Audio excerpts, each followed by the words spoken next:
అతి తక్కువ వడ్డీ రేట్లకే పొందండి Punjab national bank home loans, car loans. Zero processing fee, zero documentation charges. వెంటనే మీ బ్రాంచ్ ని సంప్రదించండి. బీఆర్ఎస్ వర్కింగ్ ప్రెసిడెంట్ కేటీఆర్ నల్గొండలో నిర్వహించే మహాధర్నా ఏర్పాట్లను కూడా పరిశీలిస్తున్నారు. మనతో మాట్లాడడానికి తుంగతుర్తి మాజీ ఎమ్మెల్యే గాదర్ కిషోర్ ఉన్నారు. చెప్పండి, రేపు ఈ రైతు మహాధర్నా ఎలా ఉండబోతుంది, ఎప్పుడు ప్రారంభం?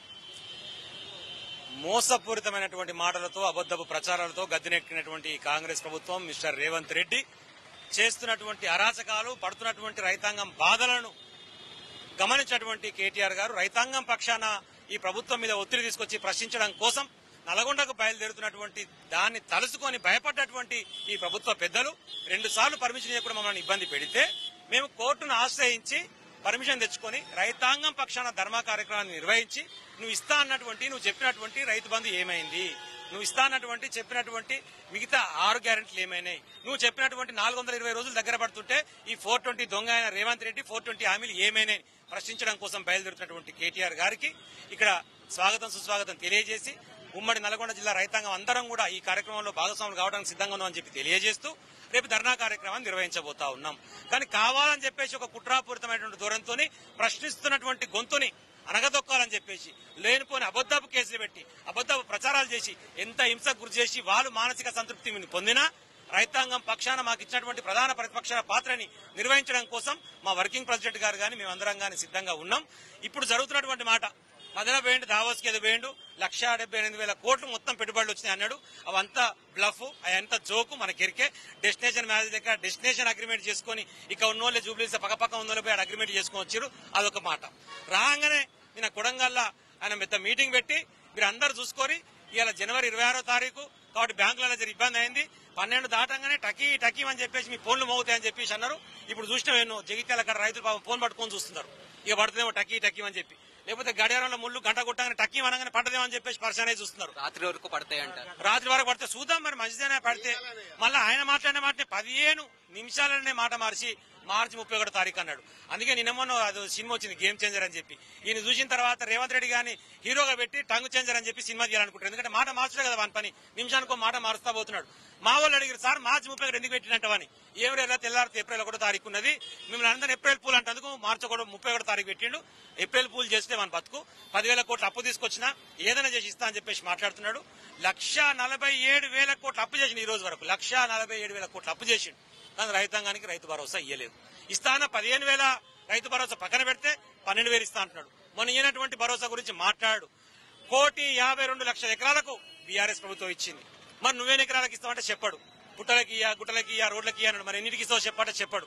మళ్ళీ ప్రతిసారి దరఖాస్తులు అని చెప్పేసి మళ్ళీ దరఖాస్తు అడిగిండు. దరఖాస్తు అప్పుడే తీసుకున్నాడు, వాటిని అప్పుడే ఎంక్వైరీ చేసిండు. నిన్నేమంటే గ్రామాల్లో మేము ఇస్తున్నాం అని చెప్పేసి రాజ్యాంగంగా ప్రారంభించే ప్రయత్నం చేసిండు. అంతా కూడా ఒక జోక్ లెక్క. 1,40,000 కోట్లు అప్పు చేసిండ్రు అంటున్నారు. వాళ్ళు చెప్పేదేమో మీ అప్పులకు 10 సంవత్సరాలలో చేసినటువంటి వడ్డీలే కట్టడానికి అది చెప్పాలి కదా. మరి ఎంత కడుతుండో మనం చెప్పుడు కాదు. రాష్ట్ర ప్రభుత్వము ఎంత అప్పు చేసినటువంటిది కేంద్ర ప్రభుత్వం కాడ లెక్క ఉంటుంది. కేసీఆర్ గారు ఉన్నటువంటి 9.5 సంవత్సరాలలో 4,17,000 కోట్లు అప్పు చేశారు. కానీ 3.5 లక్షల కోట్లు ఉన్నటువంటి తెలంగాణ ప్రభుత్వం యొక్క ఆస్తుల విలువ 15 లక్షల కోట్లు చేసిండు. అంటే 11.5 లక్షల ఆస్తుల విలువ కేసీఆర్ పెంచిండు. ఈ 4,17,000 కోట్లు తీసేస్తే కూడా ఇంకా 5.5 లక్షల ఆస్తులు పెంచిన కేసీఆర్ గారు. అంటే కాళేశ్వరం అనుకోండి, యాదాద్రి పవర్ ప్లాంట్ అనుకోండి, రోడ్లు అనుకోండి, సబ్ స్టేషన్లు అనుకోండి, బిల్డింగ్లు అనుకోండి, సెక్రటరీ అనుకోండి, ఇవన్నీ ప్రభుత్వం ఆస్తుల కిందకి వస్తాయి. అంటే మేము చేసినటువంటి నీ లెక్క ప్రకారం కనుక 10 సంవత్సరాలు మేము చేయాలంటే 15 లక్షల కోట్లు అప్పు చేయాలి. కానీ మేము చేయలే. మేము ఎంత కడుతున్నాం ఇంట్రెస్ట్ అంటే 5 నుంచి 6,000 కోట్లు కడతాడు నెలకు. దానికి 1,00,000 కోట్లు ఎందుకైతే?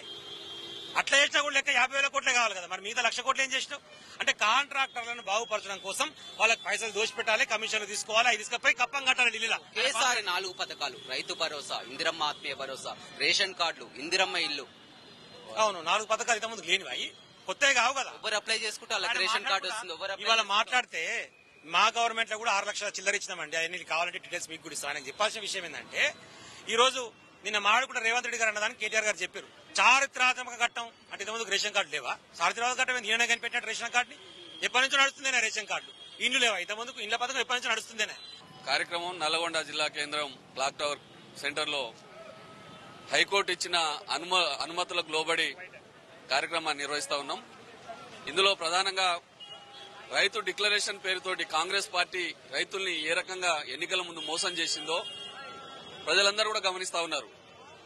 రేవంత్ రెడ్డి గారు పదే పదే రైతు బంధును మార్చి రైతు భరోసా పేరు మీద 10,000కు బదులు 15,000 ఇస్తామని చెప్పి డిసెంబర్ 9 పోయింది, మళ్లీ జనవరి 26 పోయింది, ఇప్పుడు మార్చి 31కి వచ్చింది. పార్లమెంట్ ఎన్నికల ముందు కూడా రైతు రుణమాఫీ 2 లక్షల రూపాయలు మొత్తం కూడా మాఫీ చేస్తాం, దేవుళ్ల మీద ఒట్టేసి పార్లమెంట్ ఎన్నికల కోడ్ అయిపోగానే మాఫీ చేస్తామన్నారు. అది లేదు. రైతులకు వరిధాన్యం కానీ ఇతర పంటలకు కానీ క్వింటాలకు 500 రూపాయల బోనస్ ఇస్తామన్నారు. అది ఇంతవరకు అడ్రస్ లేదు. ఇందిరమ్మ ఆత్మీయ భరోసా పేరు మీద 12,000 రూపాయలు ఇస్తామన్నారు. అది లేదు. కరెంటు కొరత ఏర్పడ్డది, యూరియా కొరత ఏర్పడ్డది. రైతులు పండించిన పంటను కొనుగోలు చేసే పరిస్థితులు లేకుండా అన్ని రకాలుగా రైతుల్ని ఆగమాగం చేసింది తెలంగాణ రాష్ట్రంలో. కానీ మీ దేవరకొండ నియోజకవర్గంలో చూసినట్టయితే గత 10 ఏళ్లలో లేనటువంటి అభివృద్ధి అంతా కూడా ఇప్పుడంతా ప్రాజెక్టు కానీ అన్ని సస్యశ్యామలం చేస్తున్నామని కూడా మీ ఎమ్మెల్యే చెప్పారు. మా ఎమ్మెల్యే ఏం చెప్తాడు? రేవంత్ రెడ్డికి ఆయన శిష్యుడే కదా. ఎస్ఎల్బీసీ టన్నెల్ కానీ డిండి ఎత్తిపోతల పథకం కానీ ఇవన్నీ కూడా పూర్తి కాబోతున్నాయి. మొత్తం దేవరకొండలో కరువు ఛాయలు అనేది కనపడుతుంది. డిండి ఎత్తిపోతల పథకానికి శంకుస్థాపన చేసింది, పనులు ప్రారంభం చేసింది కేసీఆర్ గారు. దాదాపుగా 3,000 కోట్ల రూపాయల దాకా ఖర్చు పెట్టి కాలువలవి రిజర్వాయర్లతోవి పనులన్నీ కూడా ప్రారంభం చేసింది కేసీఆర్ గారు. కొన్ని పనులు మిగిలిపోయిన వాటికి ఏదో మేము చేస్తామంటున్నారు. 1,800 కోట్ల రూపాయలు ఏదో డిండి ఎత్తిపోతల పథకానికి పాలమూరు రంగారెడ్డిలో అంతర్భాగంగా దానికి ఇస్తామని చెప్తున్నారు. నువ్వు ఇచ్చి పని చేసి చూయించి నీళ్లు తెస్తే లెక్క. ఉట్టిగా మాటలు మస్తు చెప్తారు, కానీ కళ్ల ముందర అవపడాలి కదా. గత 10 సంవత్సరాల కాలంలో దేవరకొండ నియోజకవర్గంలో ఎక్కడ లేని విధంగా డిండి ఎత్తిపోతల పథకంలో భాగంగా సింగరాజపల్లి రిజర్వాయర్, గొట్టిముక్కల రిజర్వాయర్, అదేవిధంగా చింతపల్లి రిజర్వాయర్, ఇవన్నీ కూడా దాదాపుగా 90% రిజర్వాయర్లు పూర్తి చేసిన ఘనత కేసీఆర్ గారిది, బీఆర్ఎస్ పార్టీ ప్రభుత్వాన్ని. వాళ్ళు మాటలే చెప్తున్నారు. రేవంత్ రెడ్డి గారు చెప్పినట్టే ప్రాజెక్ట్ అయిపోయింది, నీళ్లు వస్తాయి. ఉత్తమ్ కుమార్ రెడ్డి గారు రివ్యూ పెట్టి ఎమ్మెల్యేలందరినీ తీసుకుని మరి మంత్రులందరినీ తీసుకుని హెలికాప్టర్లో చక్కర్లు కొట్టినట్టుగా ప్రాజెక్టులు మాటల మీద అయిపోవు కదా. వాళ్ళు ఆ 1,800 కోట్లు కేటాయించాలి, బడ్జెట్ లో చూపించాలి, ఖర్చు చేయాలి, పని కావాలి. అప్పుడు మిమ్మల్ని ప్రజలు నమ్ముతారు.